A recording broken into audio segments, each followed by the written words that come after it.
Hello, good evening everyone. Am I audible? Hello. Yes, sir. Okay, thank you. Should I start the class or we should wait? Do you want to take rest?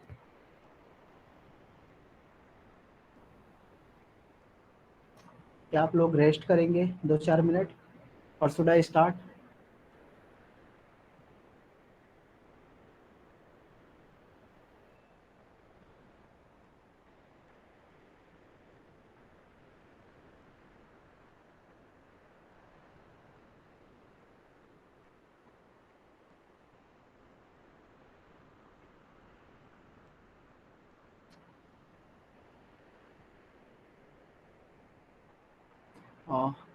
The screen is visible to you all.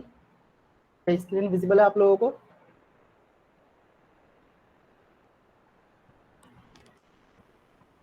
क्या screen visible है? Screen दिखाई दे रही है आप लोगों को? जी sir. Okay. तो last class में हमने क्या किया था, इससे पहले कुछ बताया मुझे, अदरवाइज हम एक नया टॉपिक स्टार्ट करते हैं। ये कुछ प्रैक्टिस के लिए क्वेश्चंस हैं नाउन के। नाउन वगैरह डिस्कस किया था मैंने आप लोगों के साथ।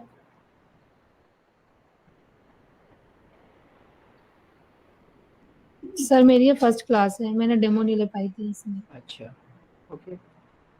बाकी लोग बताएं, क्या सबको यूज ऑफ ए और एन समझ में आ गए थे कि where we have to use a और एन?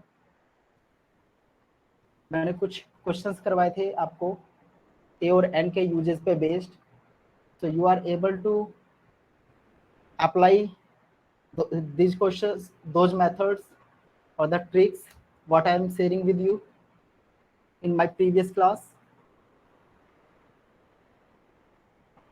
चलिए नाउन की शुरुआत करते हैं। आज नाउन एक टॉपिक पढ़ते हैं। और अच्छा बताएं, how many are there types of noun? Noun के कितने टाइप्स होते हैं? सर 5। 5 types of noun. तो किस बेसिस पे होते हैं वो 5 टाइप्स? नाउन तो मैं तो कहूंगा कि 2 टाइप्स के भी होते हैं, 5 टाइप्स के भी होते हैं। तो आपने किस बेसिस पे पढ़े? What are the basis? Sir singular noun और प्लूरल नाउन सर। अस्सलाम वालेकुम। जी वालेकुम सलाम। सिंगुलर नाउन, प्लूरल नाउन और यही है सर। सिंगुलर नाउन और प्लूरल नाउन। देखिए किसी ने 5 कहा, वो भी बात सही है। आपने बताया सिंगुलर नाउन, प्लूरल नाउन। तो हमें यहाँ पे कुछ चीजें समझनी होंगी। When we are talking about noun, तो noun is nothing, it is a naming word. Noun क्या होता है? एक नेमिंग वर्ड होता है जो किसी भी पर्सन के, प्लेस के या थिंग के नेम को रिप्रेजेंट करता है। अनस सर, क्या वीडियो रिकॉर्ड हो रही है क्या? आपकी क्लासेस रिकॉर्डेड फॉर्म में भी अवेलेबल है ना आप? ओके। तो 2 टाइप्स। तो जब हम नाउन्स की बात करते हैं तो नाउन की डेफिनेशन क्या होती है? सिंपली 2 वर्ड्स में आपको डेफिनेशन याद रखनी है। Noun is nothing, it is a naming word. बस आपको ये पता होना चाहिए कि अगर कोई पूछे कि नाउन क्या होता है, तो सर ये एक नेमिंग वर्ड होता है। क्या होता है? अब ये किसी प्लेस का नाम हो सकता है, किसी पर्सन का नाम हो सकता है, किसी थिंग का नाम हो सकता है, कुछ भी हो सकता है। फिर उसके बाद बात आती है कि सर नाउन्स को कितने टाइप्स होते हैं। तो जब हम नाउन को नंबर्स के बेसिस पे देखते हैं तो there are 2 types of noun. कितने टाइप्स के नाउन होते हैं नंबर्स के बेसिस पे? 2 टाइप्स ऑफ नाउन। कौन कौन से नाउन होते हैं? Countable noun and uncountable noun. Okay. फिर काउंटेबल नाउन के अंदर भी कैटेगरीज आती है, singular noun and plural noun, और फिर अनकाउंटेबल नाउन।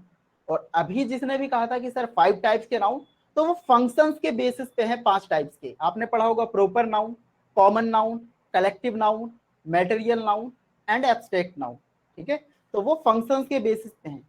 और हमारा जो जनरली जो काम होता है, जब आपके एरर बेस्ड क्वेश्चंस पूछे जाते हैं, तो 80% जो क्वेश्चंस पूछे जाते हैं वो नंबर्स के बेसिस पे पूछे जाते हैं। तो हमें जो पढ़ना है इसके अंदर, वो हमें काउंटेबल नाउन और अनकाउंटेबल नाउन, इसके अंदर भी हमें सिंगुलर और प्लूरल नाउन्स की पहचान करनी है। ओके। तो हमें सिंगुलर और प्लूरल नाउन्स की पहचान करनी है। तो देखिए कुछ सीट्स विजिबल हैं, एक मिनट में देखता हूँ क्या मेरा पेन टेप काम कर रहा है।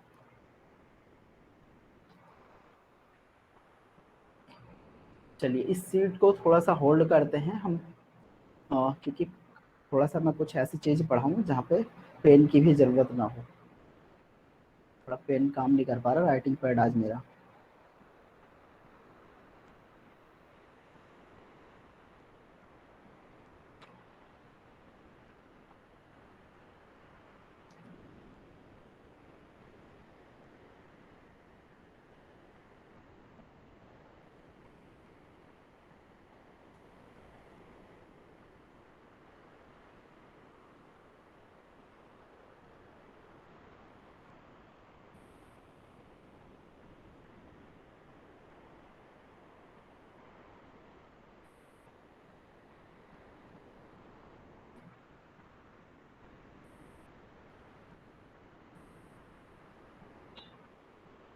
चलिए स्क्रीन शो नहीं हो रही ना अभी आप लोगों को?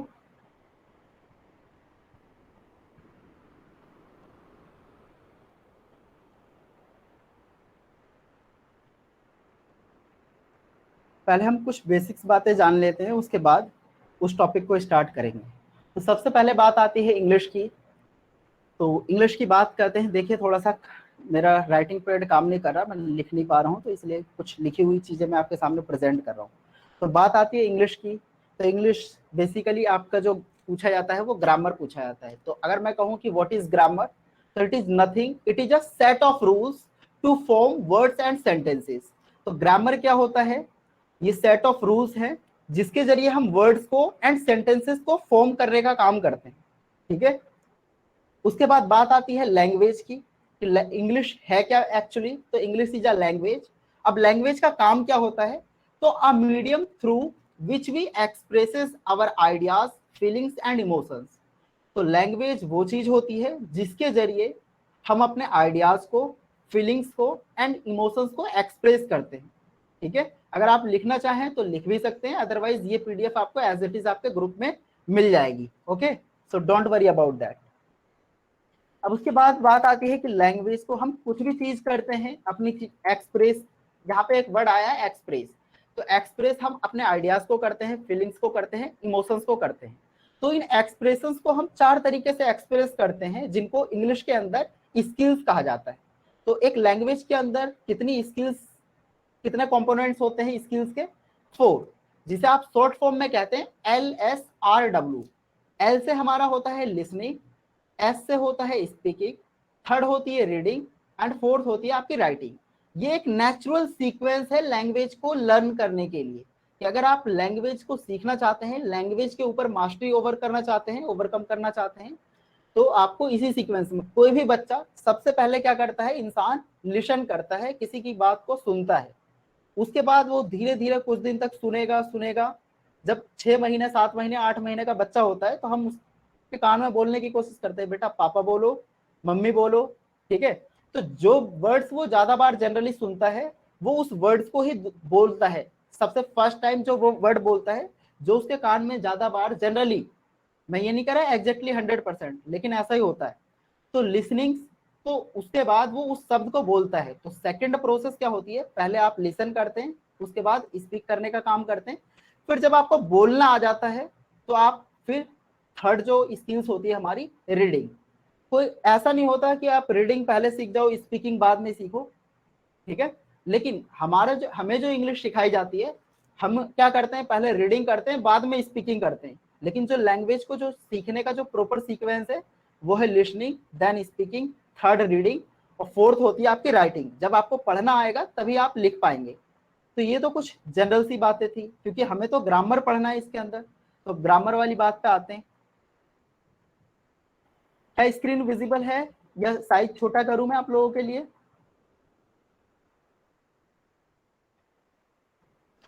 उसके बाद ओके, उसके बाद बात आती है कि सर इन चीजों को जो एक्सप्रेस करते हैं, हमने 4 स्किल्स देख ली। अब इस स्किल्स को एक्सप्रेस करने के लिए भी तो कुछ सबसे छोटी यूनिट होनी चाहिए, स्मॉलेस्ट यूनिट ऑफ लैंग्वेज। तो सबसे जो स्मॉलेस्ट यूनिट ऑफ लैंग्वेज जो होती है, दैट इज कॉल्ड अल्फाबेट। उन्हें हम क्या कहते हैं? अल्फाबेट। और एक अल्फाबेट के अंदर 26 लेटर्स होते हैं। How many letters? In alphabet, एक अल्फाबेट के अंदर कितने लेटर्स होते हैं? 26 letters. So there are 26 letters in English language, and these letters, these alphabets are also divided into two parts, vowels and consonant. कौन से दो पार्ट्स में डिवाइडेड होते हैं हमारे alphabet? vowels and consonants. Vowels and consonant. अब vowels तो मैंने आपकी पहली जो टेस्ट ली थी वॉवेल्स के ऊपर कि ए का और एन का एप्रोप्रिएट यूज कहाँ करते, वो एक्सरसाइज आप जाके विजिट कर सकते हैं. ठीक है, सुबह स्टडी के चैनल पे मिल जाएगा. आप रजा सर इंग्लिश क्लासेस डालेंगे, अगर आर्टिकल नाम से टॉपिक करेंगे तो आपको वो कहीं ना कहीं किसी ना किसी प्लेलिस्ट में देखने को मिल जाएगी.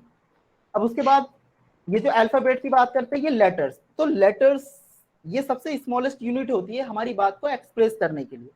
अब जब लेटर्स की बात आ रही है तो लैंग्वेज को बेसिकली एक्सप्रेस करने के लिए हमें कुछ सिंबल्स की जरूरत होती है. तो ऐसे 26 सिंबल्स बनाए गए हैं जिन्हें हम कहते हैं 26 लेटर्स इंग्लिश के अंदर. अल्फाबेट्स के अंदर वॉवेल्स आ गई, ए ई आई ओ यू. तो ये हमारे 5 वॉवेल्स होते हैं.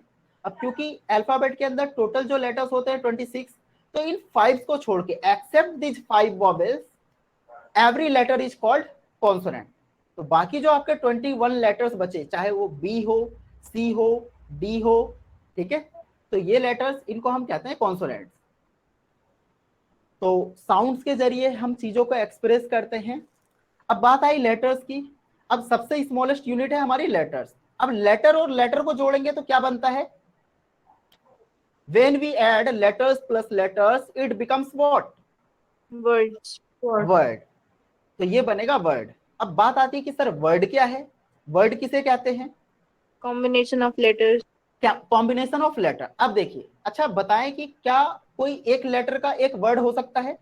Is it possible that one letter can also be represent as a word? Is it possible? क्या एक लेटर का कोई एक शब्द हो सकता है? Yes, sir. नहीं हो सकता? No. होता है. ठीक है, तो एक लेटर का भी आपका एक वर्ड हो सकता है, या ग्रुप ऑफ लेटर्स मिलके आपका वर्ड. लेकिन वर्ड की जो एग्जैक्ट जो डेफिनेशन है, तो हम वर्ड्स किसे कहते हैं? अ वर्ड और group of words which gives us या which makes complete sense is called a word. एक ऐसा शब्द, एक ऐसा लेटर या ग्रुप ऑफ लेटर्स जो हमें कंप्लीट सेंस दे, उसे हम कहते हैं वर्ड्स. जैसे कि ए एक लेटर भी है और ए एक वर्ड भी है, क्योंकि ए की अपनी एक मीनिंग होती है एक. इसी तरीके से आई वर्ड के तरह भी काम करता है और आपके लेटर के तरह भी काम करता है. तो these are letters as well as words. Why we called them words? क्यों हम इन्हें वर्ड्स क्यों कहते हैं, इन लेटर्स को? बहुत प्रॉपर तरीके से मैंने आपको बताया कि क्यों हम वर्ड्स कहते हैं एक लेटर को भी, क्योंकि इनकी अपनी एक मीनिंगफुल, ये एक मीनिंग देते हैं, एक कंप्लीट सेंस देते हैं. एक अपनी एक कंप्लीट सेंस देता है ना? यस और नो? Yes. Yes, sir. आई की अपनी एक मीनिंग होती है. तो कोई भी ऐसा वर्ड जो एक मीनिंग देता है, कंप्लीट सेंस देता है, उसे हम कहते हैं वर्ड्स.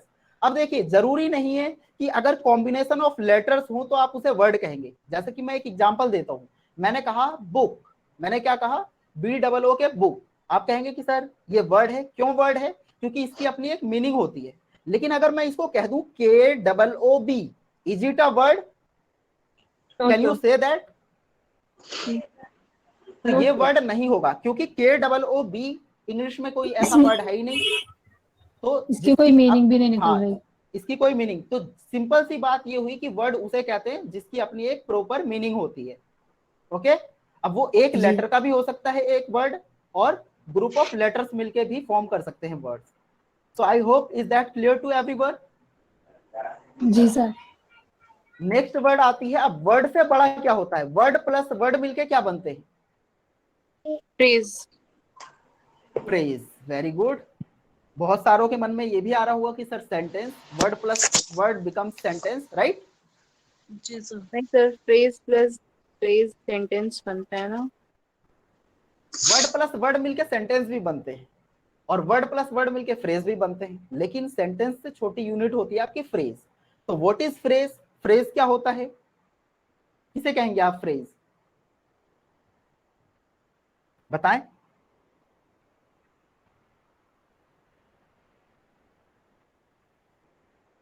देखिए उसी बात को एग्जाम्पल के थ्रू समझाने की कोशिश करिए। वर्ड की, ये बैट है, ये पेन है, ये पैड है, तो दीज आर वर्ड्स। वर्ड्स क्यों है ये? क्योंकि इनकी अपनी एक मीनिंग है। लेकिन अगर मैं इन वर्ड्स को अपोजिट कर दूं, मैं कह दूं ATB, NEP, DPA, तो ये एक वर्ड नहीं है, ग्रुप ऑफ लेटर्स हैं। तो बहुत सारी बुक्स में आपको इस तरह की डेफिनेशंस मिलेगी कि group of letters becomes word, और बहुत सारे पढ़ाने वाले भी इस तरीके से मिल जाएंगे। तो डोंट डू दैट। ठीक है, आपको क्या समझना है कि अगर कोई वर्ड की अपनी मीनिंग होगी तो उसे हम वर्ड्स कहेंगे।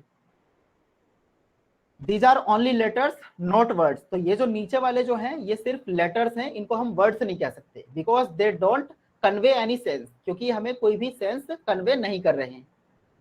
और स्मॉलेस्ट डेफिनेशन बनाना चाहो कि व्हाट इज वर्ड, तो a meaningful unit of letters. तो कोई भी वर्ड जो एक मीनिंगफुल सार्थक यूनिट को कहते हैं, इकाई, टुकड़ा, आप ये कह सकते हैं। तो मीनिंगफुल यूनिट को ही हम क्या कहते हैं? वर्ड्स। अब यहां से ही हम कुछ और चीजों को समझने की कोशिश करते हैं। यहाँ पे एक वर्ड आया यूनिट, तो हम कैटेगरीज ऑफ यूनिट्स की बात करेंगे। देखिए पूरी जो इंग्लिश है ना आपकी, वो एक पार्ट्स ऑफ स्पीच पर डिपेंड है। How many are there? Total number of parts of speech. Total कितने पार्ट्स ऑफ स्पीच होते हैं बताएं? 7, ओनली 7? 13, 13? देखिए ये सारी चीजें, क्योंकि ये फर्स्ट, सेकंड, थर्ड, वहां पे भी पार्ट्स ऑफ स्पीच गिवन होते हैं। यानी कुल मिला के ये है कि अगर आपने पार्ट्स ऑफ स्पीच को आइडेंटिफाई कर लिया तो आपकी इंग्लिश की प्रॉब्लम 100% सॉल्व हो गई। यानी 8 पार्ट्स ऑफ स्पीच होते हैं। टोटल कितने पार्ट्स ऑफ स्पीच होते हैं इंग्लिश के अंदर? 8। अगर आपको ये 8 पार्ट्स ऑफ स्पीच समझ में आ गए तो चाहे आप टेंस पढ़ो, आप वहां पे इन्हीं पार्ट्स ऑफ स्पीच का यूज करके आपका टेंस चैप्टर बना है। आप एक्टिव वॉइस, पैसिव वॉइस पढ़ो, इन्हीं पार्ट्स ऑफ स्पीच का यूज करके आपका एक्टिव वॉइस, पैसिव वॉइस का चैप्टर बना है। आप क्वेश्चन टैग पढ़ोगे, इन्हीं चैप्टर से आपका क्वेश्चन टैग बना है, इन्हीं 8 पार्ट्स ऑफ स्पीच से। आप अलग से क्या कहते हैं, और भी चैप्टर पढ़ोगे, सब्जेक्ट वर्ब एग्रीमेंट या सिंटेक्स नाम का चैप्टर पढ़ोगे, वो इन्हीं 8 पार्ट्स ऑफ स्पीच से बना है। तो अब बात करते हैं कि ये 8 पार्ट्स ऑफ स्पीच होते कौन कौन से हैं?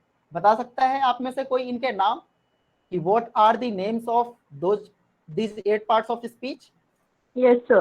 Noun, हाँ। pronoun, verb, adjective, adverb, preposition, conjunction, interjection. चलिए आपने बताया, वेरी गुड। लेकिन यहाँ पे कुछ प्रोनाउंसिएशंस की वो थी। आपने बताया नाउन, प्रोनाउन, ठीक है। उसके बाद आपने बताया वर्ब, नाउन, प्रोनाउन। थर्ड होता है हमारा एडजेक्टिव। एडजेक्टिव नहीं पढ़ते हम उसे, we can pronounce it adjective. D silent होता है। ए और जे के बीच में अगर डी आता है तो वो डी आपका क्या होता है? साइलेंट। इसी तरीके से एक वर्ड होता है एडजस्ट, जो आप बोलते हैं एडजस्ट, लेकिन वो होता है एडजस्ट। तो कभी भी अगर ए और जे के बीच में डी आ रहा है तो वहां पे वो साइलेंट होता है। तो नाउन, प्रोनाउन, उसके बाद एडजेक्टिव, फोर्थ नंबर पे वर्ब। वर्ब को डिफाइन करने वाला वर्ड होता है एडवर्ब। फिर आपने एक वर्ड पढ़ा था, प्रोनाउंस किया था, मैं नो योर नेम, मैं I know your good name. Yes, sir. Nusrat Daraksha. हाँ, दरक्षा। तो आपने बोला प्रीपोजिशन, वो एग्जैक्टली प्रीपोजिशन नहीं होता, वो होता प्रेपोजिशन। क्या होती है उसकी correct pronunciation? Preposition. Okay, preposition नहीं बोलते, प्रेपोजिशन। तो वो हो गया आपका। फिर उसके बाद कंजक्शन और लास्ट इंटरजेक्शन। तो ये आपके 8 पार्ट्स ऑफ स्पीच होते हैं।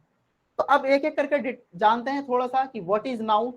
तो सिंपली अभी मैंने स्टार्टिंग नाउन चैप्टर से ही मैं करने वाला था, लेकिन क्योंकि लिखने की थोड़ा काम नहीं कर रहा, तो कल की क्लासेस में हैंड रिटन नोट्स जैसे पढ़ाने का तरीका होता है वैसे, और बहुत चीज़ों को डिटेल में एक एक चीज़ को समझेंगे। तो सबसे पहले बात आती है कि sir what is noun, noun क्या होता है। कोशिश करें जब मैं कुछ पूछूं तो आप आंसर करने की, रिप्लाई करने की कोशिश करें। If you want to your class interactive. Sir, noun is any naming word, nothing else. This is a noun. चलिए, noun is a naming word, है ना। तो सिंपली 2 वर्ड में हमने खत्म कर दी कि नाउन क्या होता है, नेमिंग वर्ड। कोई भी नेमिंग वर्ड जो नाम बताने का काम करे, जैसे कि मैंने कहा मेहजबी, मैंने कहा रजा, मैंने कहा उज़मा, तो ये सभी हमारे क्या है, ये पर्सन के नाम भी हो सकते हैं, अब उसमें थिंग्स के नाम भी हो सकते हैं। जैसे कि ये पेन, बुक, आपके आसपास आप जहां पे बैठे हो वो सब नाउन है। आप टेबल पे बैठे हो, चेयर पे बैठे हो, लाइट, पंखा, ये वो, एनीथिंग। इसी तरीके से प्लेसेस सर के नाम जहाँ आपके, सर जहाँ नजर चली जाए जो दिख जाए वो नाउन है। एग्जैक्टली ऐसा भी नहीं है ना, लेकिन ओवरऑल आप ये कह सकते हो कि आप अपने आसपास जो चीजें देख रहे हो, कुछ ना कुछ तो नाम होता है ना चीजों का, तो वो नाउन होते हैं। उसके बाद सेकंड हमने बात करी कि व्हाट इज प्रोनाउन। नाउन के बाद हमें क्या पढ़ना है, प्रोनाउन के बारे में। तो बताएं प्रोनाउन क्या होता है, what is pronoun. Sir replace the noun, this is a pronoun. Replace the words of noun, this is pronoun use. चलिए आप ठीक है, कोशिश तो बहुत अच्छी कर रही है बोलने की, लेकिन कुछ ग्रामेटिकल एरर्स है, धीरे धीरे वो इंप्रूव हो जाएंगी। तो what is pronoun, pronoun is a word which replaces noun. Pronoun एक ऐसा शब्द है जो नाउन को रिप्लेस करता है, जो नाउन की जगह यूज होता है। अगर नाउन का यूज करेंगे तो फिर आप प्रोनाउन का यूज नहीं करेंगे, लेकिन अगर आप चाहते हैं कि यार नाउन, तो कई बार ऐसी सिचुएशन होती है जहां पे हम बार बार अगर नाउन का यूज करते हैं तो हमारा सेंटेंस थोड़ा सा भद्दा लगता है। वो जब हम नाउन में आएंगे तो डिटेल में बताऊंगा कि कैसे। जैसे अगर आप एग्जांपल चाहते हैं तो मैं बता देता हूं। मैंने कहा कि Raza teach English and he works hard.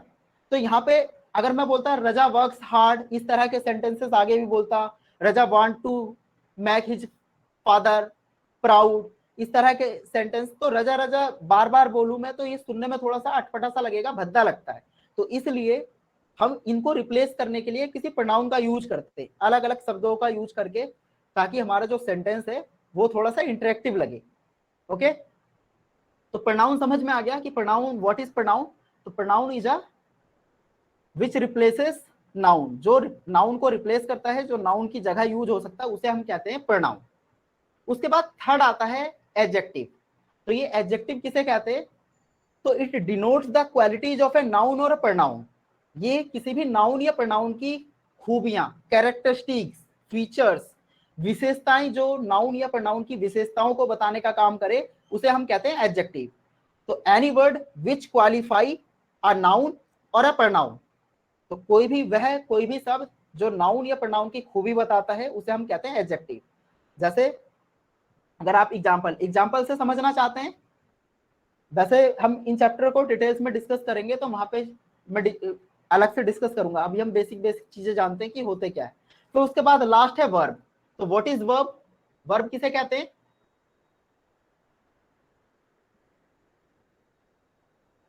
Which denotes an action, which represents an action और स्टेटिंग वर्ब्स। देखिए वर्ब आपकी दो तरीके से, या तो ये एक्शन को डिनोट करने का काम करती है या स्टेट को। स्टेट क्या होता है, अवस्था को। जैसे पुवर्टी, ये आपकी एक तरीके से अवस्था हो गई, ठीक है। तो या तो जैसे मैंने कहा कि टेस्टी, तो ये जो कुछ वर्ड्स ऐसे होते हैं, नोइंग, थिंकिंग, कंसीडर, तो जनरली ऐसे वर्ड जो किसी काम को के बारे में बताते हैं उसे हम कहते हैं वर्ब। जैसे मैंने कहा राम प्लेस क्रिकेट, तो राम क्या करता है, व्हाट डज राम, तो प्ले करने का काम कर रहा है, तो एक्शन को डिनोट करने का काम करता है वर्ब। अब उसके बाद नेक्स्ट आता है हमारा कि वर्ब के बाद क्या होता है, एडवर्ब। तो व्हाट इज एडवर्ब, एडवर्ब क्या होता है,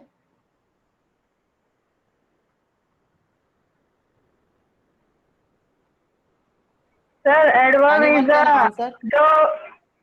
जो सर वर्ब को और एडजेक्टिव को डिस्क्राइब करता है उसे हम एडवर्ब कहते हैं। Any word which describe N verb, ठीक है।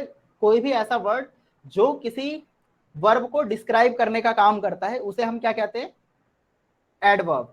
फॉर एग्जाम्पल जैसे मैंने बोला कि आई वर्कड हार्ड, ठीक है, आई वर्क हार्ड, तो यहाँ पे काम क्या हो रहा है, वर्क। वर्क कैसा कर रहा हूं मैं, जब आप Hard. हाउ से लगा के क्वेश्चन करते हैं तो ये आपके एडवर्ब का आंसर होता है। ओके, तो एडवर्ब क्लियर है। उसके बाद नेक्स्ट है आपका प्रेपोजिशन। तो प्रेपोजिशन क्या होता है, प्रेपोजिशन को क्या कहेंगे हम?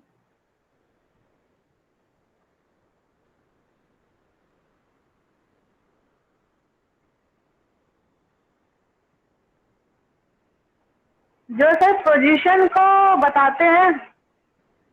Preposition is a nothing, it is a relating word. क्या होता है प्रेपोजिशन? प्रेपोजिशन को हम कहते हैं रिलेटिंग वर्ड, जो दो चीजों को, दो नाउन को रिलेट करने का काम करे। जैसे कि मैंने कहा what I am doing right now, कि मैं अभी क्या कर रहा हूं, बताएं मुझे फटाफट, मैं अभी क्या काम करने का? You are teaching right now. I am teaching right now. अब मैंने क्वेश्चन किया कि where am I teaching right now, मैं कहां पर टीच कर रहा हूं? At your home. आप एट योर होम कुछ कहेंगे कि सर मैं इस इंस्टीट्यूट में टीचिंग कर रहा हूं, है ना? तो जो इन, ऑन, एट, ये जो प्रेपोजिशन होते हैं वो दो चीजों को रिलेट करते हैं। जैसे कि मैंने कहा कि आई am teaching at the Shubh study या इन द शुभ स्टडी, तो यहाँ पे शुभ स्टडी और मेरे बीच में मैंने कहा कि Raza is teaching at the Shubh study, तो रजा और शुभ स्टडी के बीच में क्या है? एक रिलेशन डिनोट करने का काम कर रहा है, वो वर्ड है एट। कौन सा वर्ड रिलेशन दिखा रहा है दो चीजों के बीच में? जैसे कि एक सिंपल सा एग्जांपल देता हूं, आप, मैंने कहा the cat is sitting on the table, तो कैट और टेबल के बीच में रिलेशन दिखाने का काम कौन कर रहा है? कौन सा वर्ड? ऑन। ऑन। तो are you getting my point? समझ में आया कि प्रेपोजिशन क्या होते हैं? Relating word. अगर ऑन नहीं लगाएंगे तो हमें मीनिंगफुल सेंस नहीं मिलेगा। ओके, उसके बाद नेक्स्ट होता है कंजक्शन। कंजक्शन किसे कहते हैं? तो conjunction is a combining word, जो दो चीजों को ज्वाइन करने का काम करता है। तो conjunction is a joining word. क्या होता है कंजक्शन? जो दो चीजों को ज्वाइन करने का काम करता है। Either it is two nouns, या तो दो नाउन को ज्वाइन करने का काम करे, दो प्रोनाउन को ज्वाइन करने का काम करे, दो वर्ब को ज्वाइन करने का काम करे। तो किसी भी दो चीजों को जब ये ज्वाइन करता है, ये दो सेंटेंसेस को भी ज्वाइन करने का काम कर सकता है, दो वर्ड्स को भी ज्वाइन करने का काम कर सकता है, दो लेटर्स को भी ज्वाइन करने का काम कर सकता है। जैसे मैंने कहा ए एंड बी, तो यहाँ पे एंड जो वर्ड है वो कंजक्शन का काम कर रहा है। वो क्या कर रहा है? ए और बी को रिलेट करने का, ज्वाइन करने का काम कर रहा है। मैंने कहा नीतू एंड राबिया, तो ये जो दो नाम हैं इनको एंड से जोड़ने का काम कर रहे हैं। ठीक है, तो ये आपके इस तरीके से, तो conjunction is a joining word. Is that clear? यहां तक क्लियर है सबको? जी सर।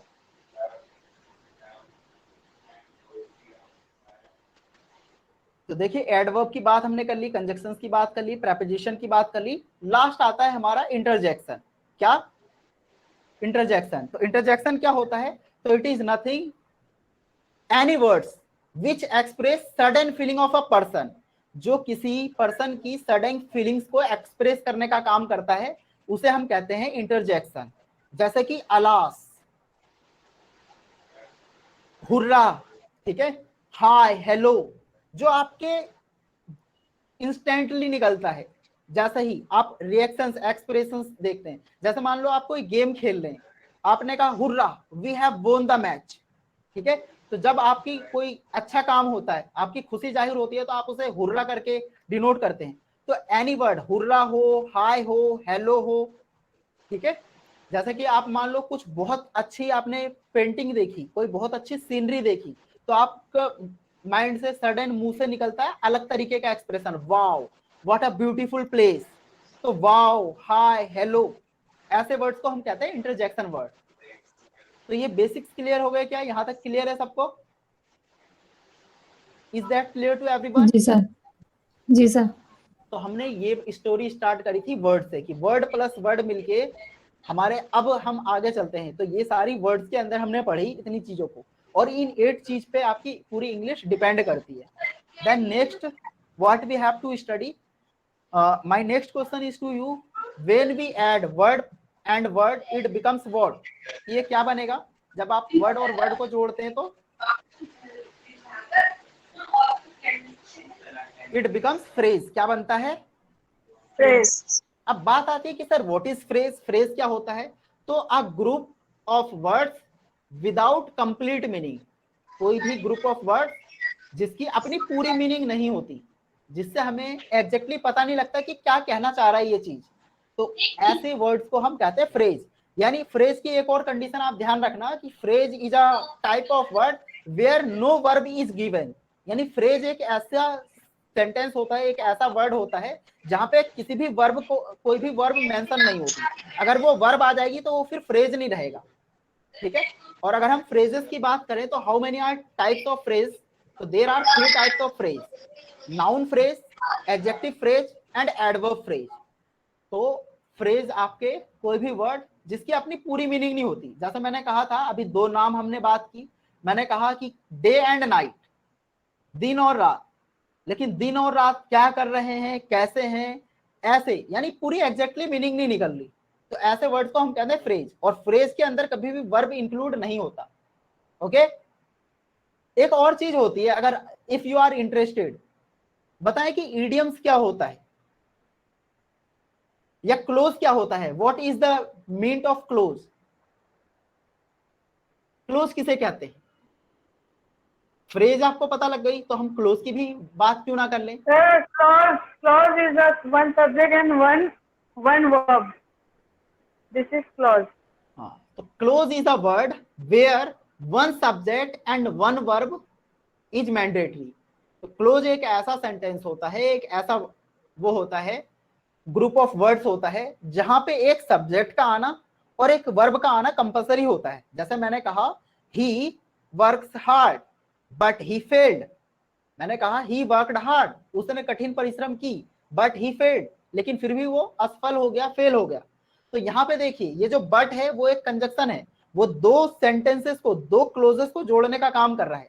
मैंने बोला ही वर्कड हार्ड, ही आपका सब्जेक्ट है, वर्कड आपकी वर्ब है, मैं ऐसे भी कह सकता था इस चीज को, ही वर्कड, ठीक है, ये हमारा क्लोज हो गया। तो जहां पे एक सब्जेक्ट और एक मेन वर्ब कंपलसरी हो, इट बिकम्स क्लोज। तो फ्रेज और क्लोज में ये डिफरेंस है। बताएं फ्रेज और क्लोज का डिफरेंस क्लियर हुआ क्या?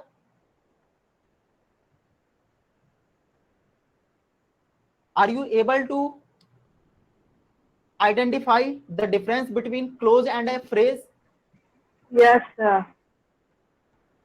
अब उसके बाद थोड़ी सी और आगे बढ़ाते हैं अपनी बात को। देन नेक्स्ट स्टेप होता है हमारा सेंटेंस। तो बात करते हैं कि व्हाट इज सेंटेंस, बताएं। अच्छा, आपको ये लगेगा कि सर आती तो ग्रामर है लेकिन आप ये चीज क्यों पढ़ा रहे हैं? Anyone have doubt like this? Anyone has doubt? बताएं, अगर किसी के माइंड में ये सवाल आ रहा हो कि यार हमारी तो ग्रामर आती है लेकिन फिर सर हमें ये क्यों पढ़ा रहे हैं?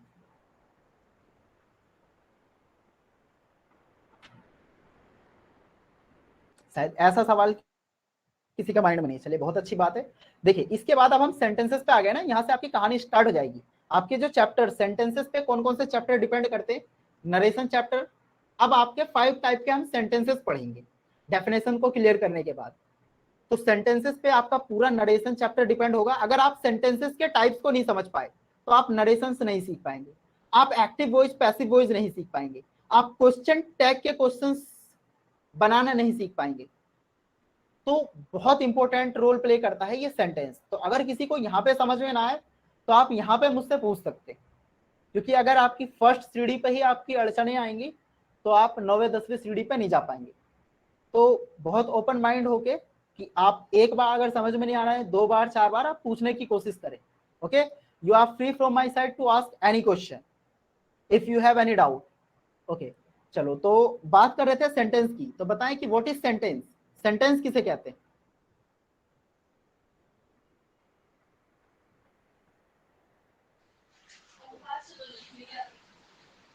Sorry Neetu ma'am, you are not Sir, audible it's a properly. group of Group sir, of, it's group of meaningful word.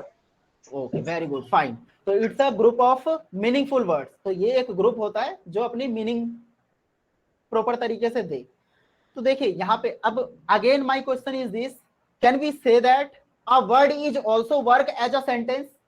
क्या हम ये कह सकते हैं कि एक वर्ड एक सेंटेंस का काम कर सकता है? Is it possible? No, sir. No. Is it possible? अब क्वेश्चन आएगा कि सर हाउ, देखिए, तो एक सेंटेंस होता है इंपरेटिव सेंटेंस। जैसे मैंने कहा, कुछ वर्ड्स मैं बताता हूं कि एक वर्ड भी कैसे एक सेंटेंस की तरह काम करता है। मैंने कहा कम, ठीक है, मैंने कहा सिट, मैंने कहा गो, तो सामने वाला समझ जाता है। एक्चुअली में क्या है कि लैंग्वेज एक ऐसी चीज है, अगर आपकी बात को कोई समझ गया तो इट मीन्स आपका काम फिनिश हो गया, आप जो कहना चाहते थे वो कह दिया। ये कम एक वर्ड की तरह भी काम करता है, एक सेंटेंस की तरह भी। मान लो कोई पर्सन सामने बैठा है, आपने कहा गो, तो वो उठ के चला जाएगा। आपने कहा तुम जाओ, उस गो से आपका क्या मतलब था? तुम जाओ, यू गो, है ना। आपने कहा कम, आपने कहा स्टैंड, सीट, तो ये कुछ ऐसे वर्ड्स हैं जो आपके सेंटेंस का भी काम कर सकते हैं। तो इस टाइप के सेंटेंस को हम कहते हैं इंपरेटिव सेंटेंस। तो हम डिटेल में पढ़ेंगे कि what are the types of sentences और ये क्यों इंपॉर्टेंट होते हैं। तो यहाँ पे ऐसे सेंटेंसेस में, इंपरेटिव सेंटेंस में आपकी एक सेंस छिपा हुआ होता है, and that hidden subject is you. तो आप गो कहने से आपका सब्जेक्ट हिडन है, आप यहाँ पे कहना चाह रहे हैं तुम सामने वाले पर्सन से। तो ऐसे इंपरेटिव सेंटेंस में always you subject is hidden, here the subject is understood. तो सब्जेक्ट ऑलरेडी इंक्लूडेड होता है, सब्जेक्ट अंडरस्टूड होता है। और उसके बाद आपने कुछ और सेंटेंसेस कहे, मैंने कहा कि आई एम टीचिंग यू, मैं आपको पढ़ा रहा हूं, तो ये एक सेंटेंस हो गया, राइट। तो एक वर्ड का भी एक सेंटेंस हो सकता है। I hope are you getting my point. जी सर। तो सेंटेंसेस की बात हो गई, तो एक मीनिंगफुल यानी एक कंप्लीट सेंस निकलना चाहिए। तो अ वर्ड और group of words which max complete sense is called a sentence. तो एक ऐसा शब्द या शब्दों का समूह जो अपनी पूरी मीनिंग देता हो, जो सार्थक शब्द मीनिंग देता हो, उसको हम कहते हैं सेंटेंस। और अगर मीनिंग ना दे, आप कितने भी ग्रुप ऑफ वर्ड्स को ऐड कर दो, आपने कहा बुक, हुक, पेन, देन, और आपने फुल स्टॉप लगा दिया, can we say that is it a sentence? क्या हम कह सकते हैं? No, sir. नहीं कह सकते। तो इसके लिए अब हमें एक बात समझ में आई कि जब हमने सेंटेंस की बात करी तो एक स्ट्रक्चर बहुत इंपॉर्टेंट रोल प्ले करता है आपकी किसी भी चीज में। अब जैसा मैंने कहा कि आई एम टीचिंग यू, अगर मैं इस सेंटेंस को अपोजिट डायरेक्शन में कहूं, मैंने कहूं कि you teaching am I, can we say that is it a sentence? No. तो समझ में ये आया कि ग्रुप ऑफ वर्ड्स को हम सेंटेंस नहीं कहते, हम group of words which gives meaningful sense. तो एक ग्रुप ऑफ वर्ड्स होना चाहिए जिसकी एक मीनिंगफुल सेंस निकलनी चाहिए, उसको ही हम सेंटेंस कहेंगे। एक हमारा सेंटेंस का एक प्रॉपर ऑर्डर होता है, एक सीक्वेंस होता है, अरेंजमेंट ऑफ वर्ड या स्ट्रक्चर। तो वो क्या होता है? Subject, verb and object. तो अगर इस सीक्वेंस में है तो हम उसे सेंटेंस कहेंगे। अगर हम वर्ब ऑब्जेक्ट को पहले कर दें, फिर उसके बाद सब्जेक्ट कर दें और फिर वर्ब कहें, तो ये एक मीनिंगफुल सेंस हमें कभी देगा ही नहीं। तो I hope is that clear? यहां तक क्लियर है सबको? अब हम आगे की स्टोरी स्टार्ट करें। What are the different types of sentences? क्या आगे बढ़े थोड़ा सा? अब देखिए, ये तो बहुत बेसिक बात थी और आपने बहुत सारी चीजें सीखी भी यहां से। लेकिन अब जो हम बात स्टार्ट करने वाले हैं, अब यहां से आपकी एक्चुअल में इंप्लीमेंटेशन वाली चीजों से रिलेटेड आपके अब टॉपिक आप ये कह सकते हो कि स्टार्ट हो रहा है। ये अब तक हमने जितनी भी बात करी, इसका कोई यूटिलाइजेशन नहीं था, बस ये जानने के लिए, नॉलेज को इनहेंस करने के लिए आप ये कह सकते हैं कि वहां पे हेल्पफुल हो सकती थी। अदरवाइज ग्रामर में ये चीजें अप्लाई नहीं होती। हाँ, लेकिन अगर आप सीटेट, एस्टेट ऐसी कोई एग्जाम्स देंगे तो वहां पे आपको पूछ सकते हैं कि भाई लैंग्वेज क्या होती है, आपको डेफिनेशंस देके पेडागोजी टाइप में, तो वहां पे वो चीजें हेल्पफुल होंगी। लेकिन DSS में ऐसे क्वेश्चन एक्सपेक्टेड नहीं होते। तो अब आप लोग हेडिंग डाले कि टाइप्स ऑफ सेंटेंसेस। अब सेंटेंस की डेफिनेशन समझ ली, अब यहां से मेन स्टोरी स्टार्ट हो रही है और यहां से आपके बहुत सारे टॉपिक्स डिपेंड करेंगे। तो जिसको समझ में ना आए वो एक बार नहीं 2 बार पूछना मुझसे।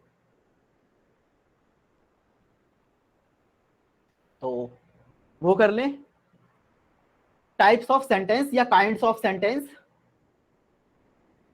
कि वाक्य के प्रकार। तो there are 5 types of sentences. Sentence कितने टाइप्स के होते हैं? 5 टाइप्स के। तो आप लोग फर्स्ट टाइप लिखें, first type of sentence. Are you able to write और नोट? क्या आप लोग लिख पाएंगे if I am dictating you? Yes, sir. Yes, sir. किसी को कोई डाउट तो नहीं है? Because I am unable today, my pen tab is not working, so I am extremely sorry to you all.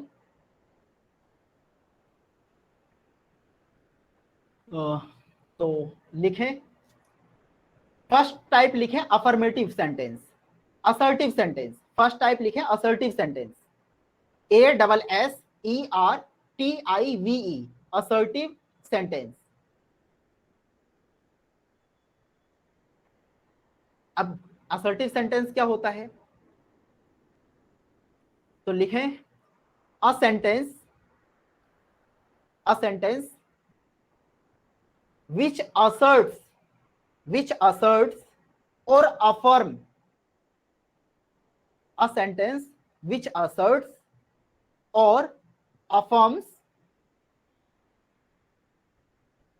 and denies something, और denies something. and की जगह आप लिखें और denies something. a sentence which asserts, affirms or denies something is called an assertive sentence. अब assertive sentence से पहले हमने an का यूज क्यों किया? क्योंकि आपको मैंने a और n का यूज बताया था.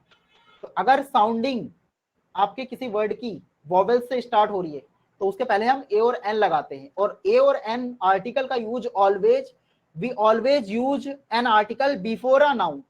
हम हमेशा आर्टिकल का यूज एक नाउन के लिए करते हैं. तो सेंटेंस एक नाउन है, ठीक है. और हमने बोला असर्टिव सेंटेंस, तो असर्टिव सेंटेंस ये नाउन है और नाउन से पहले हम आर्टिकल का यूज करते हैं. तो कभी भी अगर सिंगुलर नाउन हो तो सिंगुलर नाउन से ऑलवेज पहले और एन का यूज कंपलसरी हो जाता है. तो ये तो हो गई डेफिनेशन. अब इसका स्ट्रक्चर भी लिखो.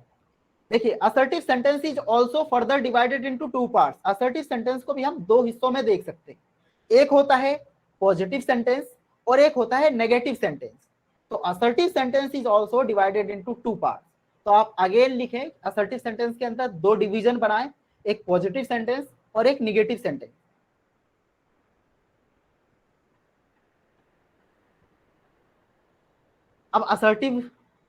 अब पॉजिटिव सेंटेंस क्या होता है? तो इसका स्ट्रक्चर लिखे पॉजिटिव सेंटेंस में कि subject plus helping verb plus main verb plus object.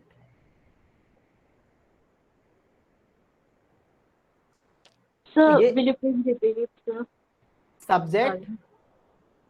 Subject plus helping verb plus main verb plus object. ये स्ट्रक्चर होता है. अगर इस स्ट्रक्चर में कोई सेंटेंस लिखा हुआ है तो आप उसे असर्टिव सेंटेंस कहेंगे.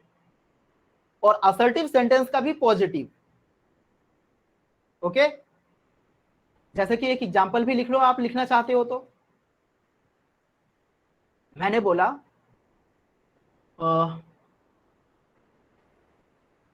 रानी इज सिंगिंग अ सॉन्ग. तो यहां पे देखिए, रानी आपका सब्जेक्ट है, इज आपकी हेल्पिंग वर्ब है, सिंगिंग आपकी मेन वर्ब है और आ सॉन्ग आपका ऑब्जेक्ट है. तो अगर कोई इस स्ट्रक्चर में है, पहले सब्जेक्ट आ रहा है, फिर हेल्पिंग वर्ब आ रहा है, फिर मेन वर्ब आ रहा है और ऑब्जेक्ट आ रहा है, तो आप ऐसे सेंटेंस को always and always assertive sentence कहेंगे. कैसा सेंटेंस कहेंगे? Assertive sentence. और असर्टिव सेंटेंस में भी अगर कोई पूछे कि भाई किस टाइप का सेंटेंस है, तो ये पॉजिटिव सेंटेंस है और इसी का दूसरा नाम होता है अफर्मेटिव सेंटेंस. सेकंड बात लिखो, निगेटिव सेंटेंस. तो निगेटिव सेंटेंस का एक स्ट्रक्चर होता है, जब आपके किसी सेंटेंस में नोट आ जाए, सब कुछ वही रहेगा.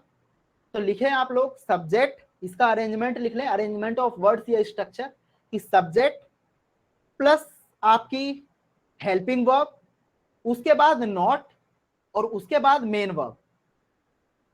सब्जेक्ट प्लस हेल्पिंग वर्ब, उसके बाद नॉट, फिर मेन वर्ब और उसके बाद ऑब्जेक्ट.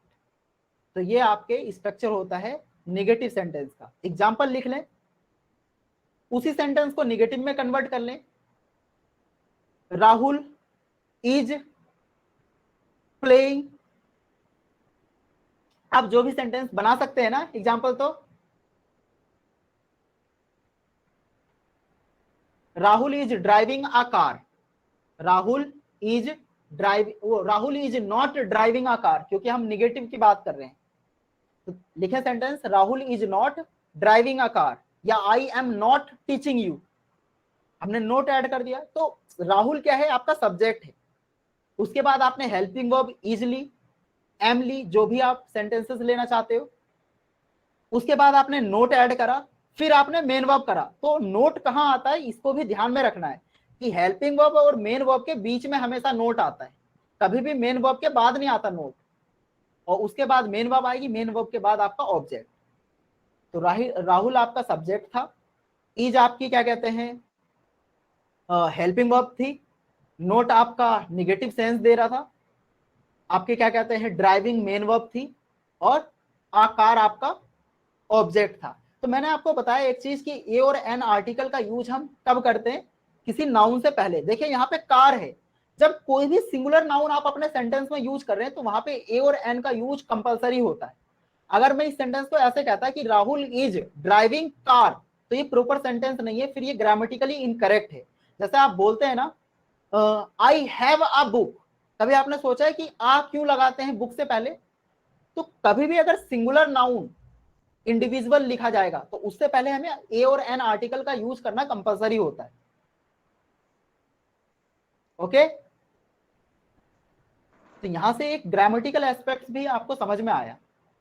तो बताएं असर्टिव सेंटेंस क्लियर है कि व्हाट इज असर्टिव सेंटेंस क्या होता है?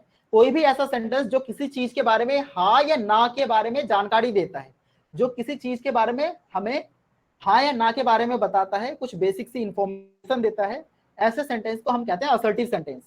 अगर किसी को समझ में ना आया हो तो यू कैन आस्क मी, आप मुझसे पूछ सकते हो, and I am liable to answer it. Otherwise हम आगे बढ़ते हैं अपने सेकंड टाइप पे।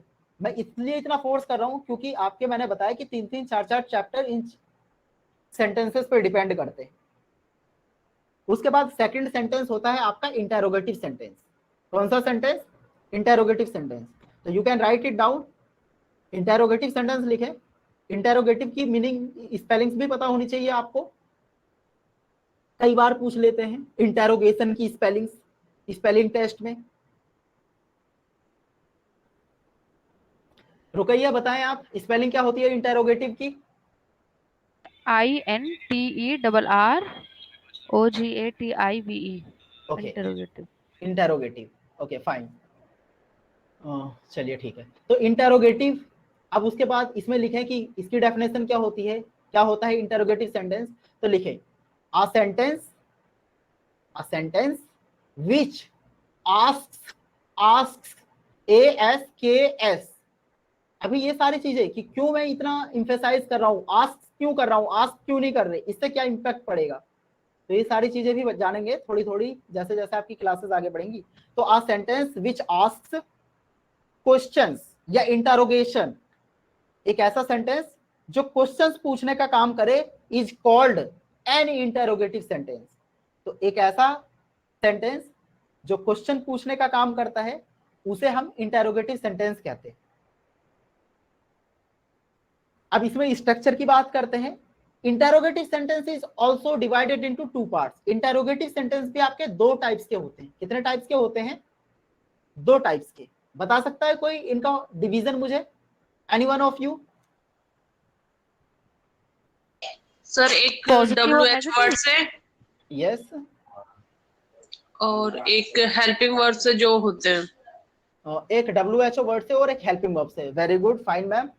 तो anyone of you can tell me the name of proper name of WHO words और हेल्पिंग वर्ब्स, कि इनको क्या कहते हैं? जैसा मैम ने बताया बिल्कुल सही है, लेकिन इनका एक एग्जैक्टली नेम भी होता है। एक होता है, आपने सुना close ended question, open ended question. Have you heard this types of word? Yes sir, close ended question जो होते हैं जिसमें आप ऑब्जेक्टिव टाइप लगाते हैं, ओपन एंडेड क्वेश्चन में जिसमें सब्जेक्टिव टाइप लिखते हैं। Very good. तो क्लोज एंडेड क्वेश्चंस, तो जहां पे आपके पास लिमिटेड हो यानी लिमिटेशंस हो, जो हेल्पिंग वर्ब वाले जो आपके इंटरोगेटिव सेंटेंस होते हैं वहां पे आपके पास लिमिटेशंस होती है। आप ऐसे सेंटेंस का जो आपसे हेल्पिंग वर्ब से स्टार्ट होते हैं जो क्वेश्चंस, उनका आंसर आप सिर्फ यस और नो में कर सकते हैं। जैसे मैंने कहा कि do you want to learn English, तो आपके पास दो ही ऑप्शन है, या तो यस या नो। इसके अलावा आप तीसरे तरीके से आंसर कर सकते हैं इसका। तो ऐसे क्वेश्चन को हम कहते हैं क्लोज एंडेड क्वेश्चन। क्या कहते हैं? Close ended question. तो इसका स्ट्रक्चर लिखो। स्ट्रक्चर लिखना जरूरी है यहां से आपकी, क्योंकि अगर आप टेंस को आइडेंटिफाई करना, सेंटेंसेस को आइडेंटिफाई करना सीख जाओगे तो आगे की कहानी बहुत आसान हो जाएगी।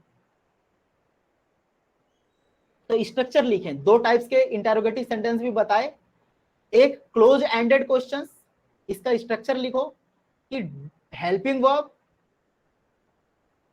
Verb plus subject plus main verb plus object plus question mark. Question mark लगाना बहुत इंपॉर्टेंट है। अगर without question mark you can't say is it a interrogative sentence. अगर क्वेश्चन मार्क नहीं लगाया तो आपको पता नहीं लगेगा। तो हेल्पिंग वर्ब से स्टार्ट होते हैं और क्वेश्चन मार्क पे खत्म होते हैं, ऐसे सेंटेंस को हम इंटरोगेटिव सेंटेंस कहते हैं। और इनका जो अप्रोप्रिएट नेम होता है इनको हम कहते हैं क्लोज एंडेड क्वेश्चन। क्या कहते हैं? Close ended question. क्योंकि सर हमारे पास सर स्ट्रक्चर रिपीट करोगे? हेल्पिंग वर्ब या why subject. Not ma'am, why not. Helping verb plus subject plus main verb plus object plus question mark.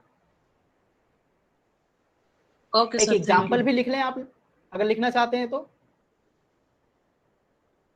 मैंने कहा are you enjoying the class, मैंने कहा do you want to learn English. लिख लें आप इस तरह के sentence, do you want to learn English. यहां पे देखिए डू आपकी हेल्पिंग वर्ब है, यू आपका सब्जेक्ट है, वांट आपकी मेन वर्ब है, ठीक है। और टू लर्न ये एक इंफिनिटिव का कॉन्सेप्ट होता है, वर्ब वाले चैप्टर में पढ़ेंगे आप। और लास्ट में हमने क्वेश्चन मार्क लगाया। तो इस टाइप का, तो सिंपली इंटरोगेटिव सेंटेंस को पहचानना बहुत आसान होता है। अगर आपके किसी सेंटेंस के लास्ट में क्वेश्चन मार्क दिख गया तो वो इंटरोगेटिव सेंटेंस होगा। और असर्टिव सेंटेंस को, और अगर किसी को क्लियर नहीं है तो बता देता हूं कि असर्टिव सेंटेंस जब भी लिखेंगे उसका फर्स्ट लेटर ऑलवेज कैपिटल लिखा जाता है और लास्ट में फुल स्टॉप होता है। तो नोट करके ये बातें भी लिख लेना कि assertive sentence is always start with a capital letter and ends with a full stop. कि ऑलवेज एक असर्टिव सेंटेंस कैपिटल लेटर से स्टार्ट होता है और फुल स्टॉप पे खत्म होता है। जैसे मैं किसी का भी नाम लूं, कोई भी आई कहूं या दे कहूं, तो पहला लेटर आपको कैपिटल बनाना होता है और लास्ट में फुल स्टॉप लगाना होता है। तो ये दोनों सेंटेंसेस क्लियर हुए आप लोगों के? Should I move ahead? क्या अब हम आगे बढ़े थोड़ा सा? Yes sir. अच्छा, अभी ओपन एंडेड क्वेश्चन तो रह गया। अब दूसरी हेडिंग डालें आप लोग, ओपन एंडेड क्वेश्चन। तो व्हाट इज ओपन एंडेड, इसका भी स्ट्रक्चर लिखें। देखिए जो स्ट्रक्चर क्लोज एंडेड का है उस स्ट्रक्चर को एज इट इज उठा के रख दो और उससे पहले बस WHO वर्ड ऐड कर दो। अब ये WHO वर्ड क्या होता है? तो WHO वर्ड, बहुत सारे इंग्लिश में ऐसे वर्ड्स हैं जो जिनकी क्वेश्चन पूछने के लिए हम W से स्टार्टिंग होती है, जैसे कि what, whom, who, which, where, when। तो ऐसे वर्ड्स इसलिए। और एक दूसरा होता है क्वेश्चन पूछने के लिए हम H से जो स्टार्टिंग होती है जिन वर्ड्स की, जैसे how, how many, how much. तो इन वर्ड्स को इसलिए इन्हें WHO फैमिली वर्ड्स भी कहा जाता है। तो जो आपने क्लोज एंडेड में जो स्ट्रक्चर लिखा है उस स्ट्रक्चर को एज इट इज नीचे लिखो और बस उस स्ट्रक्चर के पहले WHO वर्ड ऐड कर दो। यानी या तो व्हाट आएगा या whom आएगा या who आएगा या which आएगा या हाउ मैनी आएगा और बाकी एज इट इज स्ट्रक्चर होंगे और लास्ट में क्वेश्चन मार्क। और इसका आंसर हमेशा आपको एक उसमें देना होता है, इनका एक्सप्लेनेशन देना होता है। जब भी आपसे कोई क्वेश्चन पूछे WHO फैमिली वर्ड से स्टार्ट, तो ऐसे में आपको एक प्रॉपर सेंटेंस में आंसर करना होता है। यहाँ पे आप यस और नो में आंसर नहीं कर सकते। जैसे मैंने कहा why do you want to learn English, तो अब मुझे आप एक सेंटेंस में बताएंगे, ठीक है। तो इसका एक एक्सप्लेनेशन देना होता है आपको। तो एक व्हाट वर्ड होता है और एक हु वर्ड होता है। तो आप आगे वर्ब वाले चैप्टर में पढ़ेंगे कि ऑब्जेक्ट को कैसे आइडेंटिफाई करते हैं तो ऑब्जेक्ट को जब आप किसी वर्ब में W से क्वेश्चन पूछें, अगर उसका सेटिस्फैक्टरी आंसर मिल जाए तो उसे ऑब्जेक्ट कहते हैं, या फिर हु लगा के अगर आंसर मिल जाए तो उसे ऑब्जेक्ट कहते हैं। जैसे मैंने कहा कि he is singing a song, या मैंने कहा कि मेहजबी इज सिंगिंग अ सॉन्ग, या मेहजबी इज राइटिंग अ लेटर। मैंने ये क्वेश्चन किया। अब इसको मुझे अगर ऑब्जेक्ट का पता लगाना है या सब्जेक्ट का पता लगाना है तो बड़ा आसान सा फंडा है कि वर्ब में या तो W से क्वेश्चन करो, W से अगर आंसर मिल गया तो आपको ऑब्जेक्ट का पता लग जाएगा, सब्जेक्ट का पता लग जाएगा। जैसे मैंने एक क्वेश्चन कहा कि ही सिंग्स अ सॉन्ग, मैंने कहा ही सिंग्स अ सॉन्ग, वह एक गाना गाता है। मैंने कहा व्हाट डज ही सॉन्ग, मैंने कहा कि what does he song, verb में मैंने W व्हाट से अगर आंसर किया तो वो जो आंसर मिलेगा वो ऑब्जेक्ट है, तो आपको आंसर मिलेगा। मैंने कहा what does he song, what does he sing, कि वह क्या गाता है, आपका आंसर मिला ए सॉन्ग। मैंने कहा हु सिंग्स अ सॉन्ग, कि गाना कौन गाता है, तो आपको आंसर मिलेगा Mehjabi. Are you getting my point कि ऑब्जेक्ट और सब्जेक्ट कैसे आइडेंटिफाई करते हैं। तो जब भी आप किसी वर्ब में WHO यानी हु से या व्हाट लगा के क्वेश्चन पूछते हैं तो वो आपके ऑब्जेक्ट का आंसर होता है। अब उसके बाद थर्ड टाइप्स पे आते हैं। किस टाइम तक आपकी क्लास, एंड टाइमिंग क्या है क्लास की, लास्ट टाइमिंग क्या है आपकी क्लास की?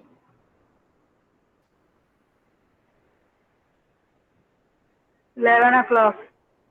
11 o'clock। अच्छा चलो ठीक है, फिर तो हम डिस्कस कर सकते हैं। उसके बाद थर्ड टाइप डालें आप, इंपरेटिव सेंटेंस। इंपरेटिव सेंटेंस, अगर किसी को स्पेलिंग्स वगैरह ना पता हो तो यू कैन आस्क मी, आप पूछ सकते हैं विदाउट हेजिटेशन के, है ना। तो इंटेरोगेटिव इंपरेटिव सेंटेंस क्या होता है? डेफिनेशन लिखें, a sentence which expresses request, command, order.